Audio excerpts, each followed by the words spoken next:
साथियों, मैं दावे के साथ कह सकता हूं कि पहले की सरकारों के समय आपने ईज ऑफ लिविंग जैसे शब्द तक नहीं सुने होंगे। जब पहले की सरकारों की सोच ही ऐसी नहीं थी तो वो देश के नागरिकों की ईज ऑफ लिविंग पर कैसे ध्यान देती? पहले की सरकारों के समय जो पावरफुल थे, जो सक्षम थे, वो सुविधाओं के सबसे पहले हकदार बन गए थे। शाम, दाम, दंड, भेद, जरूरत पड़ी तो सिफारिश, जरूरत पड़ी तो रिश्वत, कुछ भी करके सुविधाएं हासिल करते ले वो ले लेते थे। और बीच में पिसता कौन था? देश का सामान्य नागरिक, वो सामान्य नागरिक जिसको हम आर के लक्ष्मण के कार्टूनों से ही पहचानते थे। मैं उसके साथ जी करके आया हूं।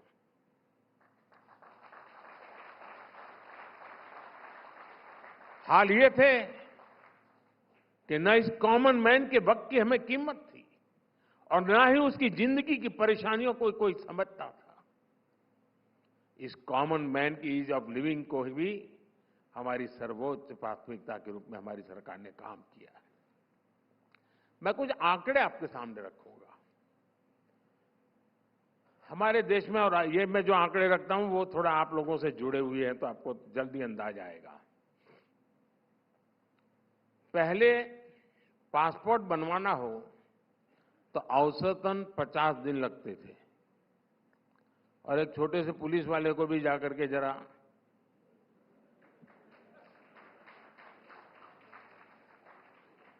और इन 50 दिनों में भी लोगों को 50 फोन करने पड़ते थे, सिफारिश लगानी पड़ती थी, कोशिश करनी पड़ती। साथियों, आपको खुशी होगी, आज एक पासपोर्ट औसतन 5 से 6 दिन में आपके घर डिलीवरी हो जाता है।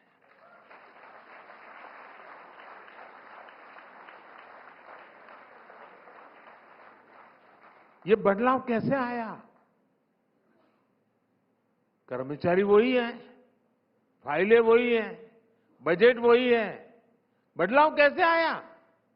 लेकिन सरकार ने जैसे ही ईज ऑफ लिविंग पर जोर दिया, सिस्टम में परिवर्तन आना शुरू हो गया। और इसके लिए हमने सिस्टम को, इंफ्रास्ट्रक्चर से भी सपोर्ट किया।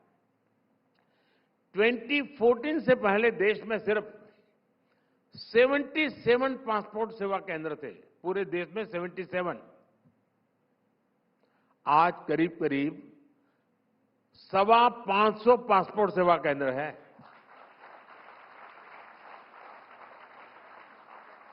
साथियों, ऐसे ही परिवर्तन आप चारों तरफ होते हुए देख सकते हैं।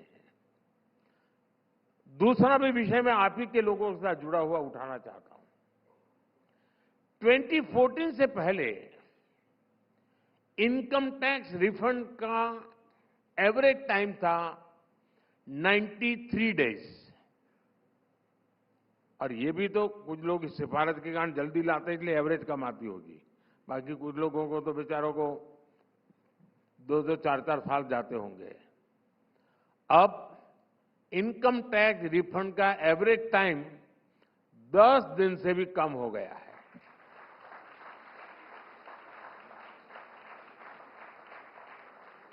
ट्वेंटी 2014 से पहले हमारे टोल प्लाजा पर औसतन वेटिंग टाइम 12 मिनट से ज्यादा था।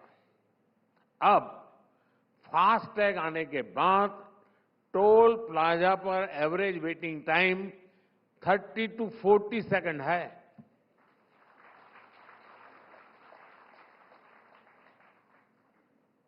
साथियों, हमारे यहां गुलामी के कालखंड में बने पीनल कोड भी ऐसे ही चल रहे थे। अरुण जी ने भी उसका उल्लेख किया। उनके मूल में दंड था। न्याय नहीं था, क्योंकि वो अंग्रेजों की मानसिकता से बना था। उसको जाते जाते भी मुझे आना पड़ा, तब वो गया।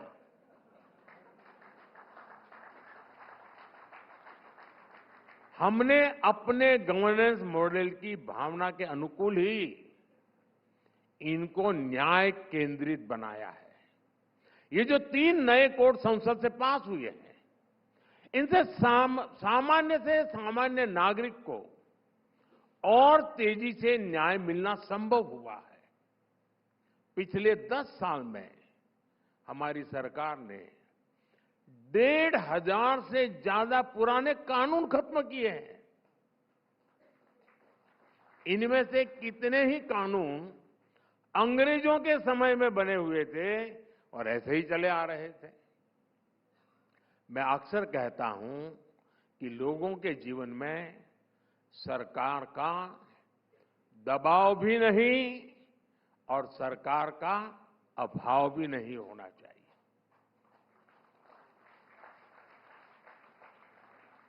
गरीब है, उसको लगना नहीं चाहिए कि संकट के समय कोई आया नहीं। अभाव नहीं होना चाहिए। सरकार की जहां जरूरत है, सरकार होनी चाहिए। लेकिन ये क्या तरीका है? आए दिन सरकार टांग अड़ाती रहे, जिंदगी की हर चीज में सरकार। और मैं तो अगर 2047 तक का मेरा मिशन पूरा हुआ तो मान लीजिए मैं हर एक की जिंदगी से सरकार बाहर निकाल दूंगा। सामान्य मानवीय की जिंदगी में सरकार होनी ही नहीं चाहिए। उसको खुली छूट होनी चाहिए अपनी जिंदगी जीने की। अपने सपनों को साकार करने के लिए खुला आसमान उसके लिए छोड़ देना चाहिए। और इसी सोच के साथ हमने ईज ऑफ लिविंग के लिए, जैसा मैंने कहा ना, हमने 1,500 कानून खत्म किए। वैसे ही भांति भांति की चीजें सरकार मांगती रहती है। अच्छा, ये फॉर्म लाए, ये ले आओ, ये लाए, वो ले आओ, वो लाए, वो लाए। आपका घर यहां है, अच्छा आपके घर के सामने कौन रहता है, ले आओ। यानी ये पता नहीं सरकार में आदत बन गई है। आप जानकर के खुश हो जाएंगे, मैंने 40,000 से ज्यादा ऐसे कंप्लायंसेस को खत्म कर दिया और उन्हें बहुत आसान बना दिया है। 40,000। आप सामान्य नागरिक को क्या तकलीफ होती होगी भाई?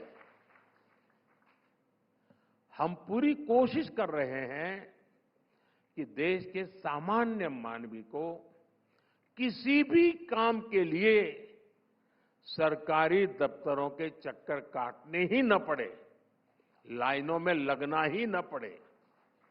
बिजली बिल हो, हाउस टैक्स हो, वाटर टैक्स हो, प्रॉपर्टी का काम हो, स्कॉलरशिप के लिए सब अप्लाई करना हो, ऐसे दर्जनों काम अब ऑनलाइन हो जाते हैं।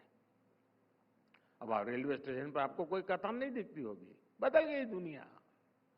और साथियों, ईज ऑफ लिविंग का मतलब सिर्फ इस तरह की सुविधाओं का विस्तार ही नहीं होता है।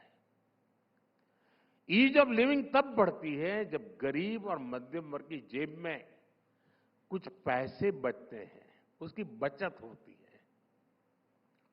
हमारी सरकार की योजनाएं कैसे लोगों का पैसा बचा रही हैं, ये अपने आप में एक केस स्टडी है। और अभी आप पढ़ रहे हैं तो शायद वहां इस पर उठाइए काम, अरुण जी, आपकी यूनिवर्सिटी को लगाइए। 2014 में 2 लाख रुपए की सालाना इनकम पर टैक्स देना होता था। 2 लाख इनकम पर इनकम टैक्स था। आज 7 लाख रुपए की सालाना इनकम पाने वाले को 1 रुपये का भी टैक्स नहीं है। इसमें तो ताली बजाओ यार, पैसा तुम्हारा बच रहा है।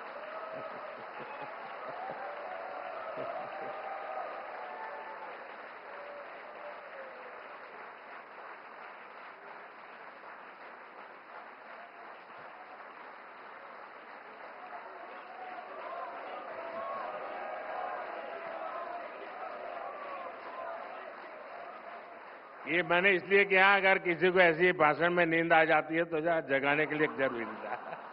मुझे ताली की जरूरत नहीं थी। क्योंकि ऐसे भाषण ऐसे हैं कि जिसमें मीडिया को इंटरेस्ट नहीं, उस भाषण में आपको क्या मजा आएगा। लेकिन मैंने कहा आज यही कर ले।